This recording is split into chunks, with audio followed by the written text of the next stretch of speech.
नाजरीन अस्सलाम वालेकुम। IND टुडे न्यूज़ में आपका खैर मकदम करते हैं।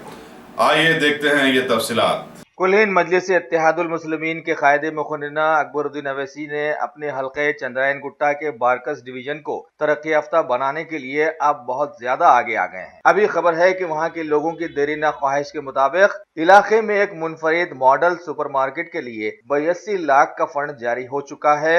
लिहाजा MLA साहब ने आज वहां का दौरा करते हुए उसका संगे बुनियाद रखा।